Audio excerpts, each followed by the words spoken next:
ओम नमः शिवाय, हर हर महादेव। तो आप सभी को हम एक कहानी की तौर पे बताना चाहते हैं।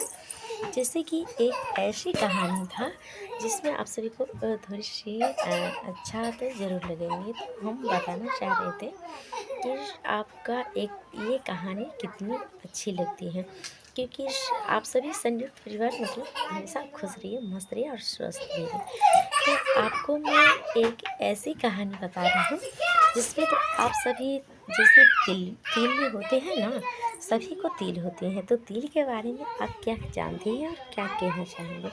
जैसा कि हम बताने वाले हूँ कि आप सभी को तिल के बारे में। तो तिल, जैसे कि 3 तिल होते हैं, जिसकी हमें भी ये था। तो एक पंडित आया था, उसने देखा और हमने कहा कि आप बहुत भाग्यशाली हैं। तो हमने कहा हमारी भाग्य तो बहुत दुर्भाग्य है, तो भाग्यशाली कैसी हुई? तो उसने कहा कि आपको थोड़ी सी गलतफहमी है, पर बहुत अच्छी हो। तो मैंने कहा क्यों? क्यों? मैं क्यों अच्छी हूँ? तो उसने कहा कि तुम इसलिए अच्छी हो कि तुम्हें ब्रह्मा विष्णु महेश तीनों रक्षक हैं, करते हैं, हमेशा रक्षा करते हैं। तो हमने कहा क्यों? तो उसने कहा आपको कहीं पता है कि कहीं आपका 3 तिल है? तो हमने कहा कि हम दोनों बहन हैं, दोनों 2 बहनें, दोनों का है मतलब तिल, 3-3 तिल। जिस साइड में हमें है उसी साइड में हमको बहन का भी है। तो सोचिए हम दोनों बहन, तो हम दोनों बहन कभी-कभी सोचते हैं कि शायद हम दोनों का मतलब जिसकी काली और दुर्गा का रूप भगवान का है, वो माना जाता है कि जैसे कि हम दोनों बहन ऐसा ही हैं, जैसे काली माई और दुर्गा माई की तरह हैं हम दोनों। इसीलिए हम दोनों का तिल एक ही साथ 3-3 तिल है, मतलब सबसे बड़ा एक तिल और उसके मझली और उससे छोटा तिल। तो आप इस पर क्या कहना चाहेंगे? तो हमने कहा, उसने कहा कि आपसे महादेव नाराज़ हैं। तो हमने कहा महादेव क्यों नाराज़ हुए? क्योंकि हम उनको हमेशा मानती हूँ और हमेशा हमारे रक्षक बनकर रक्षा करता है, तो फिर क्यों?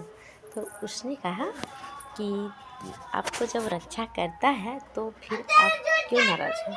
तो हमने बताया कि हम तो नाराज़ नहीं हैं, पर आप ही कह रहे हैं कि भाग्यशाली हैं। तो हम अगर भाग्यशाली होते तो दुर्भाग्य हमारे सिर पर क्यों मँडराता? तो उसने कहा कि आपका कोई कुंडली दोष होगा या कोई अलग सा कुछ दोष होगा, इसी की वजह से आपका भाग्य साथ नहीं दे रहा, या भाग्य रेखा जो है वो गलत है।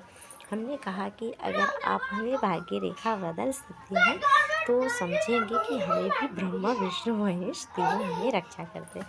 तो उसने कहा ऐसा कभी हो सकता है क्या? तो ऐसा ही होता है। कभी कभी पंडितों और या मतलब जिसकी कोई कभी आंगन आते हैं, उसकी बातों पर विश्वास नहीं करना चाहिए। जो पंडित जो पत्रा देते हैं, पंडित 2 तरह का होता है। कि हम पंडित उसे कहते हैं जिससे हम कि कोई ऐसा इंसान होता है जो कि कहता है उसे मुंसा, मतलब कोई गैर आदमी आता है, चाहे या मेहमान जी आते हैं तो उसे मुंसा कहते हैं। इसी टाइप में कोई मांगने के लिए आते हैं आंगन, तो उसे हम पंडित कह देते हैं। पर पंडित जो होते हैं वो बहुत बुद्धिमान होते हैं, तो वही हमें सब कुछ सिखाते हैं और समझाते हैं। उन्हीं के पास हम पतरा भी दिखाने के लिए। तो राधे राधे, जय श्री कृष्ण।